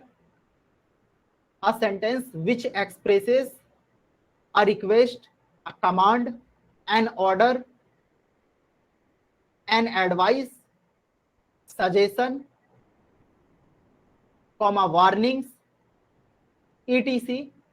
is called an imperative sentence. Is called an imperative sentence. तो कोई भी ऐसा शब्द, कोई भी ऐसा सेंटेंस जिससे हमें किसी सेंटेंस के अंदर ये पता लगे, किसी धमकी का सेंस मिले, किसी को आदेश देने की बात हो, ठीक है, या किसी को क्या कहते हैं एडवाइस की बात हो रही हो किसी सेंटेंस से, अगर ऐसे एक्सप्रेशंस मिलते हैं हमें तो ऐसे सेंटेंस को हम एक इंपरेटिव सेंटेंस कहते हैं। और इसकी सबसे खास बात क्या होती है, इसको पहचानना और भी आसान होता है। कोई इसका स्ट्रक्चर बता सकता है मुझे आप में से कि क्या होता है इंपरेटिव सेंटेंस का स्ट्रक्चर? अब स्ट्रक्चर्स लिखो आप लोग, बड़ा सिंपल होता सबसे है। सबसे पहले प्लीज, क्या? या अगर ऑर्डर, तो सबसे पहले इंपरेटिव वाले जितने भी जो वो होते ना, इंपरेटिव का कोई वर्ड ही नहीं होता, इंपरेटिव का कोई वर्ड नहीं होता, इंपरेटिव तो सेंस दिखाता है। सर प्लीज से स्टार्ट करते हैं, कभी रिक्वेस्ट से स्टार्ट करते हैं। प्लीज रिक्वेस्ट से कुछ वर्ड्स स्टार्ट हो सकते हैं लेकिन सारे सेंटेंसेस नहीं। चलिए इसका स्ट्रक्चर तो मैंने आपको स्टार्टिंग में ही बताया था कि इंपरेटिव सेंटेंस एक ऐसा सेंटेंस होता है जिसमें सब्जेक्ट मेंशन नहीं होता। तो इसका स्ट्रक्चर लिखेंगे कि वर्ब की फर्स्ट फॉर्म प्लस ऑब्जेक्ट, बस इसका ये एग्जांपल होता है। तो जितने भी इंपरेटिव सेंटेंस है उनकी स्टार्टिंग वर्ब की फर्स्ट फॉर्म से होती है और एंड वो ऑब्जेक्ट पे होते हैं। जैसे कि कुछ एग्जांपल लिखो आप लोग स्ट्रक्चर लिखने के बाद कि वर्ब की फर्स्ट फॉर्म प्लस ऑब्जेक्ट। तो हमेशा इंपरेटिव सेंटेंस वर्ब की फर्स्ट फॉर्म होती है, वर्ब की सेकंड फॉर्म का यूज नहीं होता, वर्ब की थर्ड फॉर्म का यूज नहीं होता, ऑलवेज वर्ब की फर्स्ट फॉर्म का यूज करते हैं और सब्जेक्ट इसमें मेंशन होता नहीं है। तो इसलिए इसको पहचानना बहुत आसान हो जाता है। जैसे मैंने कहा give me a glass of water, give me a cup of T, तो यहाँ पे गिव आपकी वर्ब है, a cup of T, a glass of water ये आपका ऑब्जेक्ट है। यहाँ पे क्या सेंस निकल रहा है? मैंने बोला give me a glass of water, कोई सेंस निकल रहा है इस सेंटेंस से? रिक्वेस्ट। रिक्वेस्ट का। अगर मैं प्लीज वर्ड लगाऊं तो रिक्वेस्ट का निकल रहा है, और अगर मैं प्लीज ऐड ना करूं, मैंने कहा कि give me a glass of water, तो हो सकता है मैं ऑर्डर भी दे रहा हूं, राइट, कमांड। Command order. तो ये आपका हो गया। तो ऐसे बहुत सारे सब। तो अगर वार्निंग्स की बात करें, मैंने कहा कि never tell a lie, attend my class regularly, तो अटेंड एक वर्ब होती है, मैंने कहा नेवर टेल अ लाई। तो ये जो सेंटेंस है, यानी इस सेंटेंस की खास बात ये होती है कि इसमें सब्जेक्ट मेंशन नहीं होता। यहां पे यू एक सब्जेक्ट का काम करता है हिडन मीनिंग के सेंस में। ओके, मैंने कहा कि आपने कहा कि sir how can I improve my English, मैं अपनी इंग्लिश कैसे इंप्रूव कर सकता हूं, कर सकती हूँ। तो मैंने कहा कि read an English newspaper daily, newspaper एक इंग्लिश का एक न्यूज़पेपर डेली रीड करे। तो रीड एक वर्ब होती है। तो यहाँ पे क्या इन सेंटेंस में कहीं भी आपका सब्जेक्ट आया है? Subject is given here? No sir. तो आई होप कि आपको तीनों सेंटेंसेस में डिफरेंस अगर करने के लिए आए तो कर पाएंगे, कर पाएंगे डिफरेंस। जी सर। और देखिए, तो ये तो वर्ब से, कई बार होता है कि आप प्लीज या काइंडली से भी स्टार्ट कर देते हैं। तो अगर प्लीज और काइंडली लगा देंगे तो वो रिक्वेस्ट का सेंस देते हैं, लेकिन सब्जेक्ट कभी भी मेंशन नहीं होगा, और लास्ट में इन फुल स्टॉप आता है। तो असर्टिव सेंटेंस में पढ़ा था कि वहां पे कैपिटल लेटर का यूज होगा, सब्जेक्ट गिवन होगा और फुल स्टॉप पे एंडिंग होगी। इंटरोगेटिव सेंटेंस में पढ़ा कि WHO या हेल्पिंग वर्ब से स्टार्ट होगा और क्वेश्चन मार्क पे एंड होगा। इंपेरेटिव सेंटेंस में पढ़ा कि इसमें सब्जेक्ट मेंशन नहीं होगा, वर्ब की फर्स्ट फॉर्म से स्टार्ट होगा और फुल स्टॉप पे एंड होगा। उसके बाद एक और सेंटेंस आता है आपका exclamatory sentence. Which type of sentence? इसकी स्पेलिंग्स पूछ लेते हैं, एक्सक्लेमेशन की कई बार स्पेलिंग्स पूछ लेते हैं या एक्सक्लेमेटरी की। महजबी आप बताएं एक्सक्लेमेशन की स्पेलिंग्स क्या होती है? EXLAMATIORI।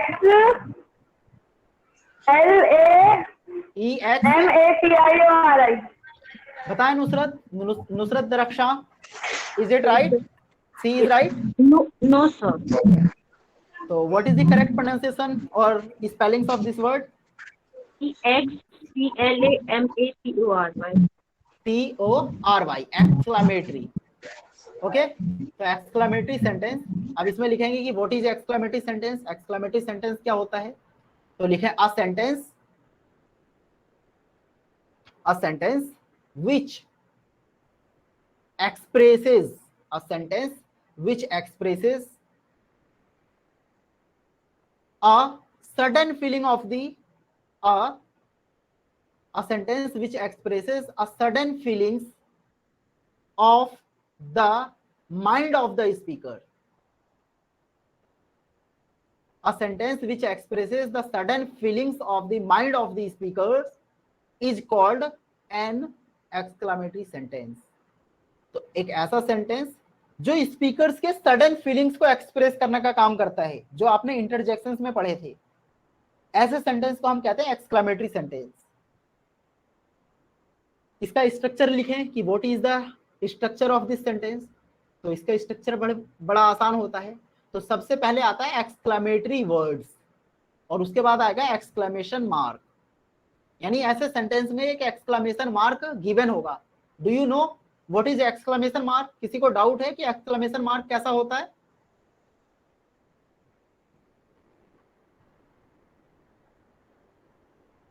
चलिए, किसी को डाउट नहीं है। एक्सक्लेमेशन मार्क वो होता है जो एक सीधी डंडी खींची होती है और उस डंडी के नीचे नुक्ता लगा होता है, पॉइंट लगा होता है, उसको कहते हैं एक्सक्लेमेशन मार्क। जैसे आप अलाश, हाय, हेलो, जब इस तरह के वर्ड्स बोलेंगे तो एक्सक्लेमेटरी मार्क का यूज करना पड़ेगा। तो इसका स्ट्रक्चर सबसे पहले एक्सक्लेमेटरी वर्ड्स, उसके बाद एक्सक्लेमेशन मार्क, और जो असर्टिव सेंटेंस का स्ट्रक्चर होता है एज इट इज वही स्ट्रक्चर उसके बाद एक्सक्लेमेशन मार्क के बाद एज इट इज स्ट्रक्चर होता है। जैसे मैंने कहा अगेन हुर्रा और exclamation mark, hurray, hurrah. you all have been selected in DSSSB in the DSSSB exams. मैंने कहा हुर्रे, हुर्रा या हुर्रे और exclamation mark, you all have been selected in the DSSSB exams. तो यहाँ पे ये sentence, तो यू सब्जेक्ट है आपका, हैव बीन आपकी हैव हेल्पिंग वर्ब है, बीन आपकी हैव बीन ये पूरी हेल्पिंग वर्ब है, सेलेक्टेड आपकी मेन वर्ब है, और उसके बाद इन द DSSSB एग्जाम ये सारी जो चीजें हैं वो ऑब्जेक्ट का काम कर रही हैं, और उससे पहले एक एक्सक्लेमेटरी वर्ड आया है। तो जो ऐसा कोई भी वर्ड जो सडन फीलिंग से एक्सप्रेस करे स्पीकर की, यानी एक अचानक अंदर से निकले कोई भी इस तरह के इमोशंस, मान लो किसी की डेथ हो गई तो आप कहते हैं उफ सिट, है ना, अलास, उफ alas, last night he has passed away, कल रात उसकी डेथ हो गई। तो ऐसे सेंटेंसेस जो दुख को, सैडनेस को, हैप्पीनेस को, जॉय को, डिसगस्ट को, वंडर्ड को, ऐसी चीजों को एक्सप्रेस करने का काम करें, उन्हें हम कहते हैं एक्सक्लेमेटरी सेंटेंस। तो कुछ एक्सक्लेमेटरी वर्ड्स मेंशन कर लें, जैसे कि हाय, हेलो, हुर्रा, वाव, एक होता है फाई फाई, एक वर्ड ये डिसगस्ट को डिनोट करता है, वाव, वंडरफुल। तो ये जो वर्ड्स हैं ये एक्सक्लेमेटरी वर्ड्स हैं। क्लियर है यहाँ तक सबको? सर इसका स्ट्रक्चर बताओगे एक बार? इसका स्ट्रक्चर मैम, इसका स्ट्रक्चर होता है एक्सक्लेमेटरी वर्ड्स, यानी हाय, हेलो, हुर्रे, वाव, इस तरह के वर्ड्स, उसके बाद एक्सक्लेमेशन मार्क, और फिर कॉमा लगा होगा, नहीं भी लगा होगा। उसके बाद जो असर्टिव सेंटेंस का स्ट्रक्चर होता है वो सारा स्ट्रक्चर इसमें ऐड कर दो। ओके,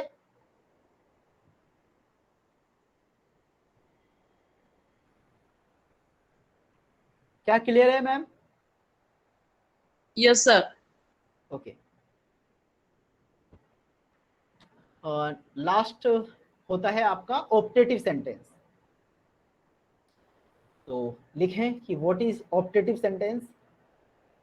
तो you can write optative sentence, उसमें लिखें a sentence which expresses, a sentence which expresses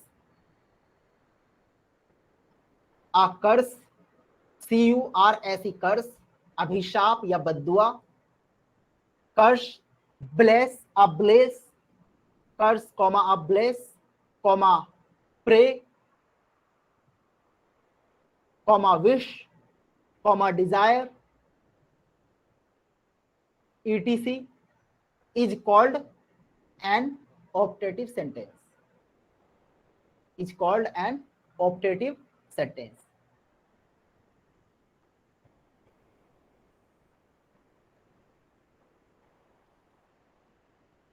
sir repeat करोगे? जी बिल्कुल, why not? A sentence which expresses a blessing, a curse, comma pray, comma wish, desire, etc is called an optative sentence.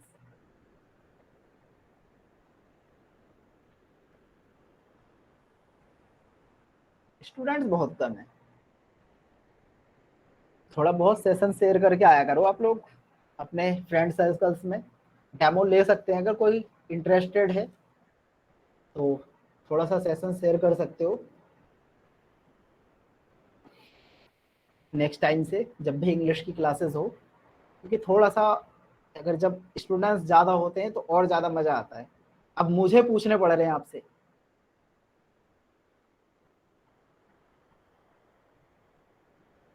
Okay, तो definition लिख लिया आपने, structure लिख लो इसका। Generally ये sentence मैं से स्टार्ट होते, MAY, मॉडल से स्टार्ट होते। मैं प्लस जो आपका स्ट्रक्चर असर्टिव सेंटेंस का होता है वही इसमें आ जाएगा। मैं plus subject plus main verb plus object, subject plus main verb, मैं MAY में plus subject plus main verb, उसके बाद ऑब्जेक्ट और फुल स्टॉप। यानी मैं इसकी सबसे अच्छा तरीका है, अगर मैं आ गया तो वो आपका ऑप्टेटिव सेंटेंस होगा अगर स्टार्टिंग में आ गया। जैसे कि कुछ एग्जांपल्स, बहुत सिंपल सा सेंटेंस है, जनरली आप लोग यूज भी करते हैं। आप बोलते हैं मैं गॉड ब्लेस यू, बोलते हैं ना इस तरह के सेंटेंस।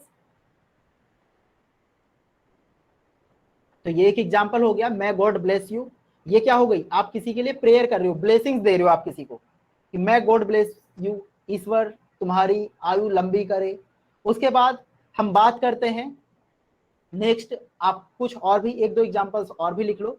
जैसे मैंने कहा कि मैं गॉड पनिश यू, ये आपने किसी के लिए बद्दुआ कर दी।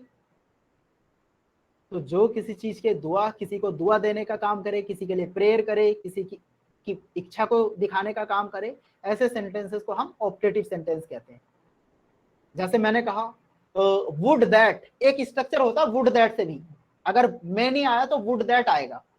तो would that I were a king, कि काश मैं राजा होता, जब आप इस तरह के सेंटेंस कहते हैं would that I were a king, would that I were rich.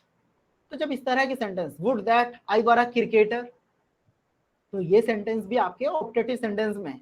आप एक तरीके से इच्छा कर रहे हैं ना। तो are you getting my point? Is that clear to you all? बताएं, यहां तक क्लियर है सबको? क्या सेंटेंसेस समझ में आए आपको, पांचों टाइप्स के सेंटेंस? अगर आपको कोई भी सेंटेंस दिया गया हो तो you are able to identify, क्या आप उन सेंटेंसेस को आइडेंटिफाई कर लेंगे और मिक्स्ड फॉर्म में दे दिया जाए तो? Yes sir. तो अगर आइडेंटिफाई कर लेंगे तो बहुत अच्छी बात है। और देखिए सक्सेस के, जी हाँ नुसरत बताएं। लास्ट सेंटेंस जो आपने बताया उसको एक बार फिर से रिपीट कर देंगे, एक्सप्लेन कर देंगे। Would that I were a king और क्वीन। अब देखिए, अब मजे की बात पता है यहाँ से क्या, एक चीज और, ग्रामर का एक कॉन्सेप्ट और यहाँ से सीख लो आप लोग, कि जब भी हम वुड दैट बोलते हैं जनरली आई के साथ वॉज लगाते हैं। कौन सी वर्ब लगाते हैं आई के साथ, कौन सी हेल्पिंग वर्ब? वॉज। लेकिन जब हम इमेजिनरी सिचुएशन की बात करते हैं, जब हम कल्पना करते हैं किसी चीज की जो रियलिस्टिकली होना पॉसिबल नहीं है, तो ऐसे में इसका जो स्ट्रक्चर होता है वो चेंज हो जाता है। फिर हम आई के साथ वर का यूज करते हैं। जब आप काश बोलते हैं ना, जैसे मैं बोलूं कि would that I were the prime minister of India, तो शायद ये मेरे लिए पॉसिबल नहीं है रियलिस्टिकली, मतलब हो सकता है लेकिन चांसेस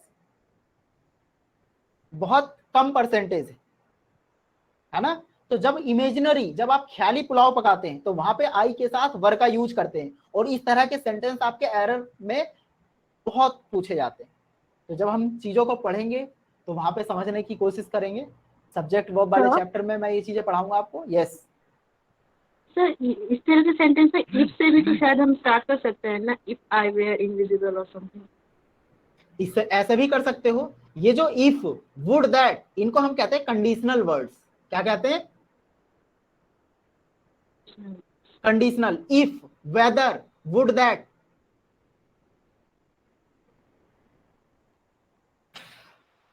तो टेंसेस की अब देखिए, मैं बात कर रहा था कि सक्सेस के लिए दो चीजें इंपॉर्टेंट होती है। एक कि आपका स्कोर कैसे बूस्ट हो, आप अपने स्कोर को कैसे इनहेंस करेंगे। तो सबसे बड़ी बात होती है कि चीजों को रिवाइज करना। जैसे मैंने आपको ये पढ़ा दिया, वैसे तो क्लासेस जब होंगी तो ऑलमोस्ट क्लास में ही समझ में आ जाएगा, क्योंकि मैं खुद ही इतनी डिटेल में पढ़ाता हूँ। ठीक है, तो अगर आप एक दो बार भी उठा के देख लेते हैं, 5-7 मिनट भी रिवाइज कर लेते हैं, तो आपका लेवल जो है इंग्लिश का ठीक ठाक चलता रहेगा, बहुत ज्यादा। लेकिन फिर भी मैं कहूंगा कि आप चीजों को अगर रिवाइज नहीं कर रहे, सिर्फ पढ़ रहे हैं, तो सक्सेस के चांसेस 0% होते। फिर कितना ही अच्छा टीचर हो पढ़ाने वाला, वो आपको आगे नहीं ले जा सकता जब तक कि आप खुद वो नहीं करते। और दूसरी बात कि भाई क्योंकि कॉम्पिटिटिव फील्ड ये ऐसी फील्ड है, थोड़ा सा पैसेंस भी रखना होता है। तो अगर आपके पास पैसेंस है प्लस आप रिवाइज कर रहे हो, तो डेफिनेटली है कि आपको सक्सेस मिलेगी। तो यही दो चीजें मैं कहना चाहूंगा कि आप क्लास को पढ़ने के बाद जस्ट 10 मिनट, हार्डली आपको रेयरली जो है 5 मिनट्स लगेंगे, आप चीजों को रिवाइज कर ले। उसके बाद आपको जो करना है वो करें, और फिर एक बार जब आपकी क्लासेस हो, मेरी स्पेशली क्लासेस, तो एक बार मेरी क्लास को अटेंड करने से पहले रिवाइज करके आए। आप 2 टाइम्स भी अगर रिवाइज कर लेते हैं ना 5 मिनट क्लास एंड होने के बाद, और उसी टॉपिक को एक बार, जो मैं टॉपिक पढ़ा रहा हूँ आपको उसी टॉपिक पे फोकस करना है, उसी चैप्टर्स को उसी पे मेहनत करनी है, अलग कुछ नहीं पढ़ना है। ओके, और बाकी मैं जो वर्कशीट दूं, मैं अगर कुछ क्वेश्चंस की प्रैक्टिस करने के लिए दे रहा हूँ तो उन क्वेश्चंस की प्रैक्टिस करना है। अगर आपके और कुछ डाउट्स हो except this, then you can ask. अगर आपके इसके अलावा कोई डाउट्स हैं तो आप मुझसे पूछ सकते हैं। सर जैसे कि आज ही मेरी फर्स्ट क्लास थी, तो आपने शायद इससे पहले भी क्लासेस ली हैं नहीं, के बारे अभी में? ये हमारी रेगुलर क्लासेस में फर्स्ट क्लास है, बिल्कुल बेसिक से बताया है। आपने देखा ना मैंने अल्फाबेट से स्टार्ट करा है, यस सर। तो फिर अभी कोई जी। ऐसा टॉपिक नहीं पढ़ाया मैंने। Okay, okay. So you do not need to worry. Rukaiya, do you have any doubt? No, sir. Rabia,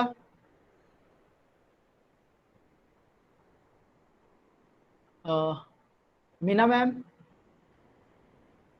any doubt? Yes sir, मुझे हाँ,